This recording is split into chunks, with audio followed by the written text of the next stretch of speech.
Hi guys, I am in London on the way home to publish the video, part 2 of the video I published last week. Today is almost the last day of Black History Month, so me and my friends from the African and Caribbean diaspora met to talk about inspiring the diaspora in the UK and beyond, but mostly in the UK. This video is about language and its connection to cultural identity and cultural pride and other things like that.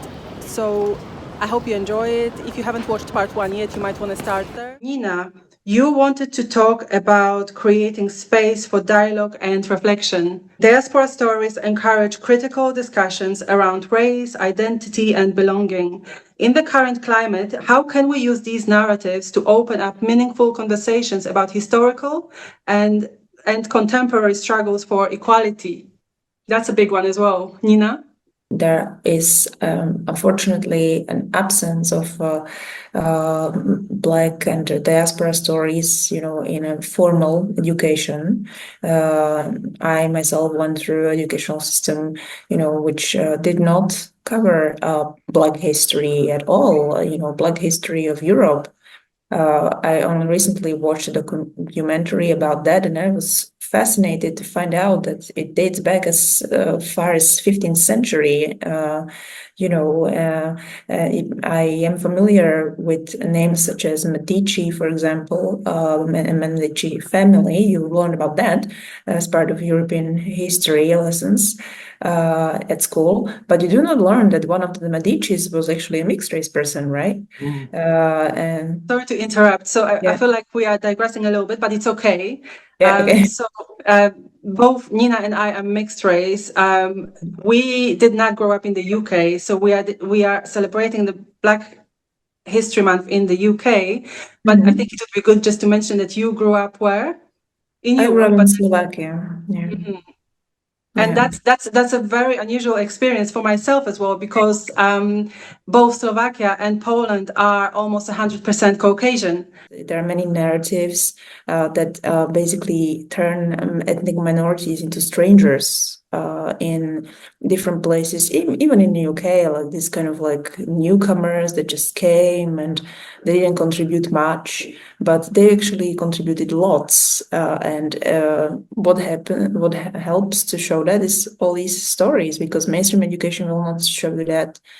It kind of validates, you as a person, and you are no longer so susceptible to accepting some narratives which are very hostile and kind of put you into this position where you just feel like you have to prove yourself constantly because, well, you don't have much history and like people like you didn't amount to much. At least that's what ignorant part of the society is trying to teach you, but it's not true. So I wanted to talk a little bit about the contribution to British culture. The book that I've just finished right now, which I had mentioned previously, is Miss Lou, Voice of the Jamaican People. Obviously, I'm not Jamaican, but my client is Tanya Hernandez. She's a Canadian Jamaican, and she's a tribute performer, Miss Lou tribute performer. And what I find fascinating about this book is that it celebrates the Jamaican patois, which is such a colorful language. And Miss Lou, of whom I've just learned, I didn't know about her before, that's what she did essentially. And she made patois famous in Britain, around the world. I don't know if I can say I can say around the world, Canada, Britain, those are the countries that were so influenced by her. And she's done so many amazing things. I just want to read something very quickly. I think is so entertaining. I would love to be able to read it in patois, but I will not do that. So I'm just going to read the translation, which is in the book.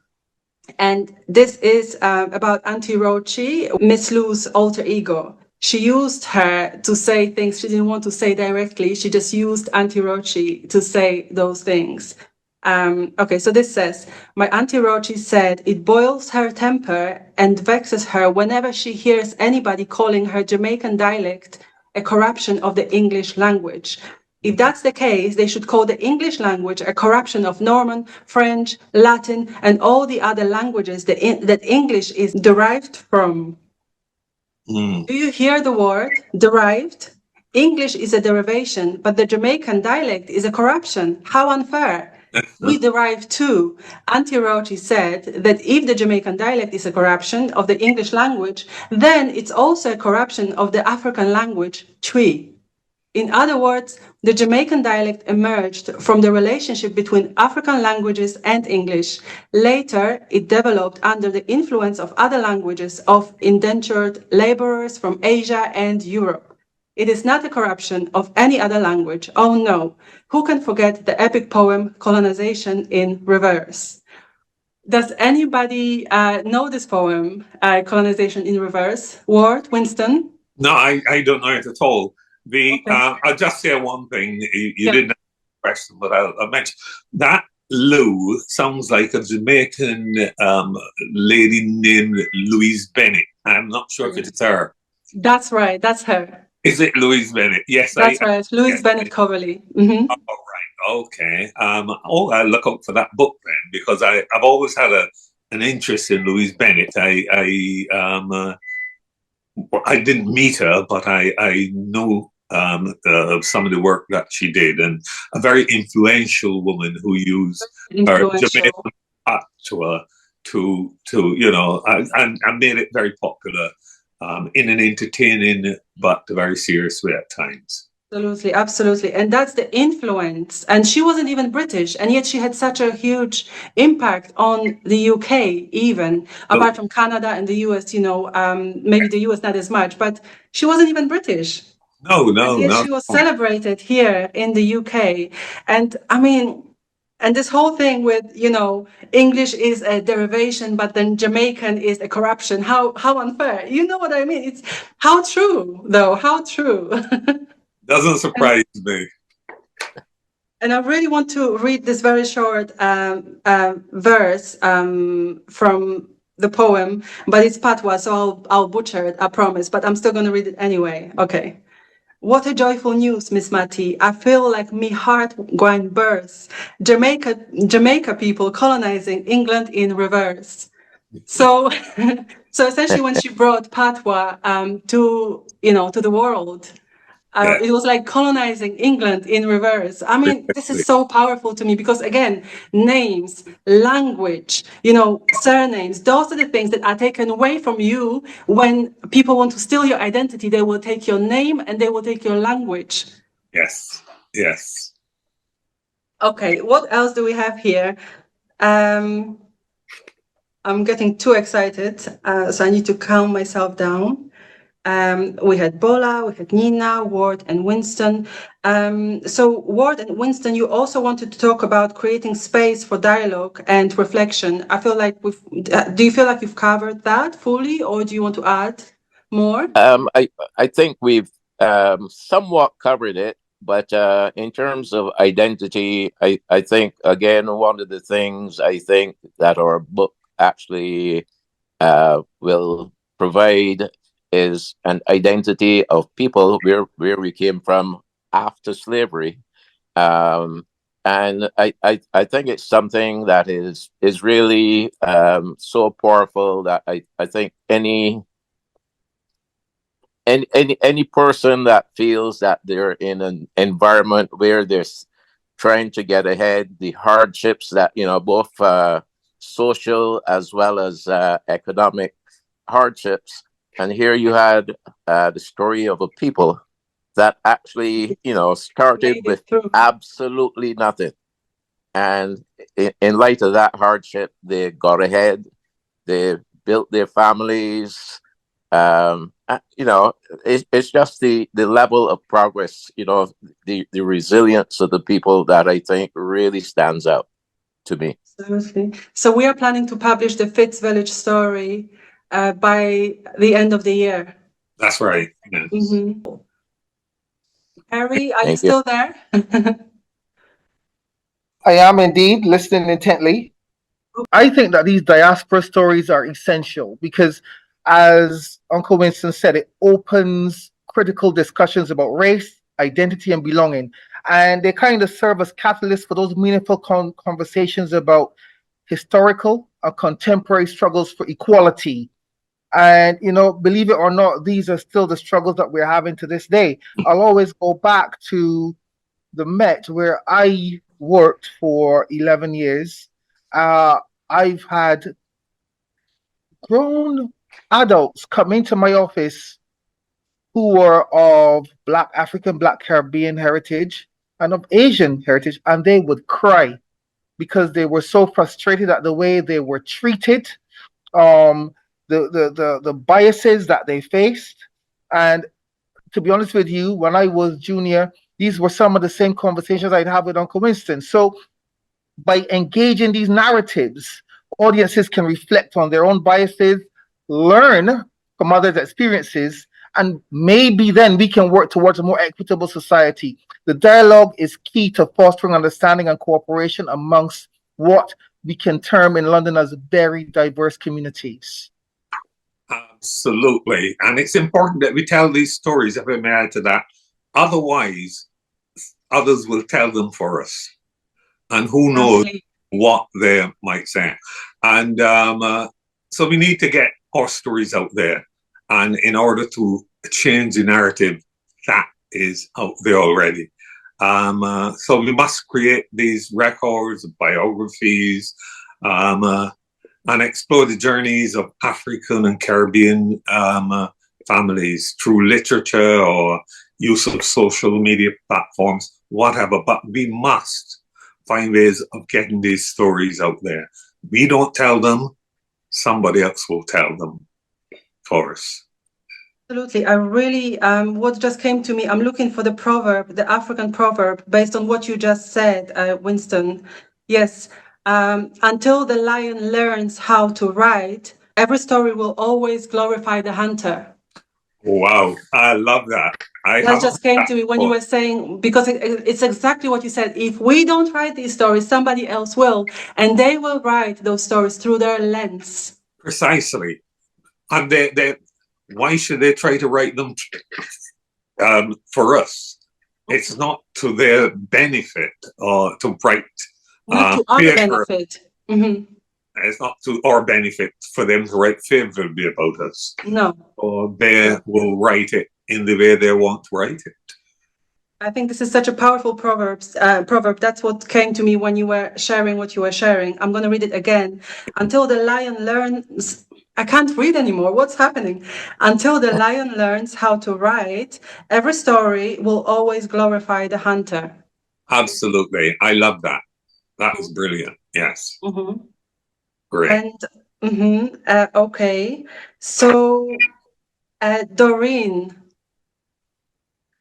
what would you say? We are having this conversation. Please contribute. How do you feel about everything that's just been said? Yes, I think we've talked about a lot, and like what Winston said, if we don't write, if you don't change the narrative, they are going to write it for us. And when they write it for us, it's not going to suit us, it's going to suit them. They will write what will suit them. Even though they don't know much what they are saying, they will write it to suit them.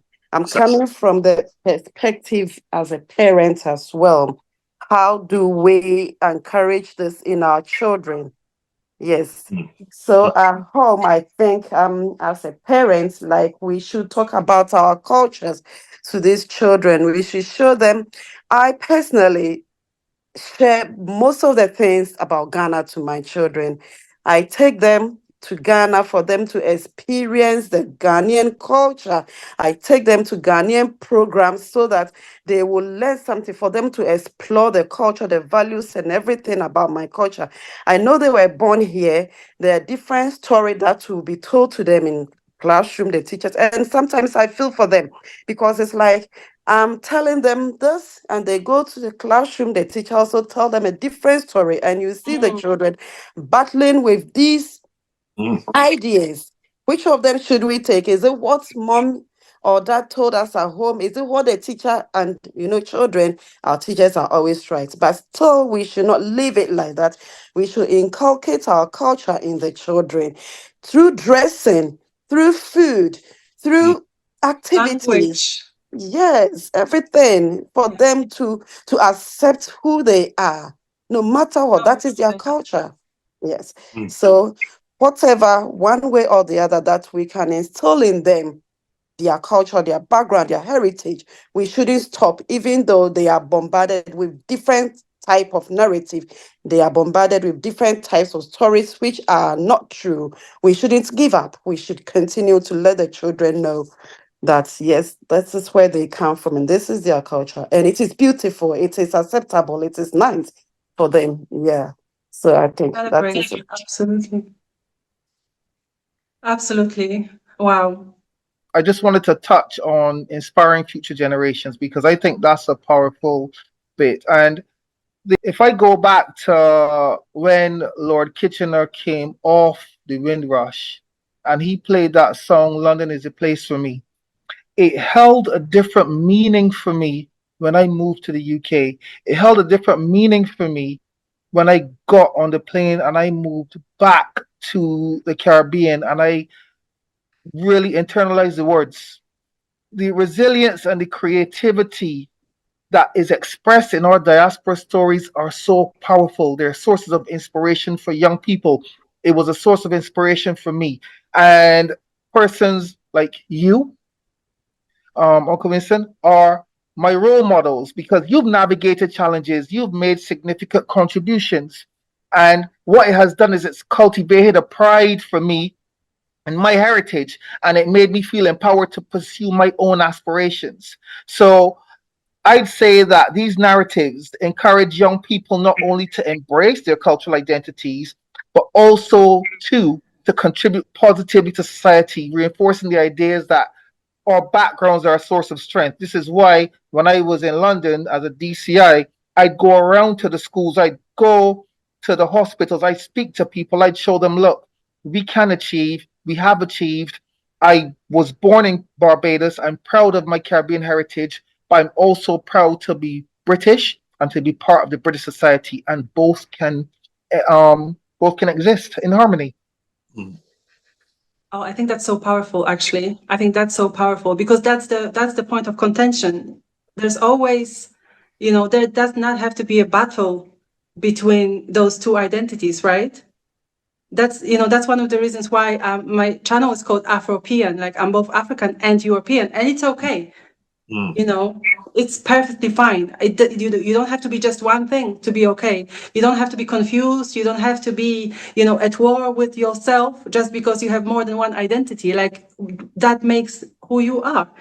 So I think it's really powerful what you just said, Carrie. The two can coexist, just like you said. Mm. Winston? Yeah, and I think, one key word that I would add to that same narrative is pride.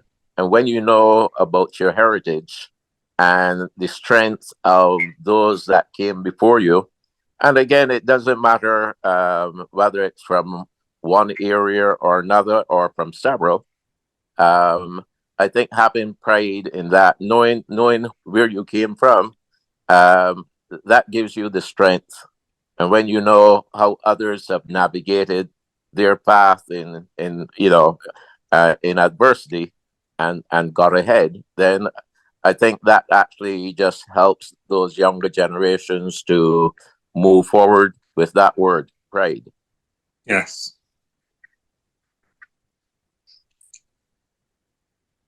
Winston, you wanted to add something as well? Yeah, I don't think I could add much to what's been said there now. So thank you. I'm finished there. Let's just summarize it. So we've established that we should be proud of our heritage. The two, or however many, can coexist. So if you come from many different places, it's okay. It should not create conflict. There's more to celebrate, I guess, in a way. Not to say that you are better than somebody who only comes from one place. You are not, but you are equal. And Yeah. you celebrate who you are. We must tell our stories in whatever way. Otherwise, others will tell those stories for us and not in the way that we want them to do it at all. What else am I missing? Just to summarize everything that we've already said. I think generally speaking, that's it. Okay. So if that's it, then that's it. Thank you so much for being here. I really, really appreciate you. For me, it was wonderful. I hope you enjoyed it. Absolutely. Yes, absolutely. Glad to be here and participating and hearing the other perspectives. Yes, yes. Wonderful. Thank you all. It was Don't go nice. yet.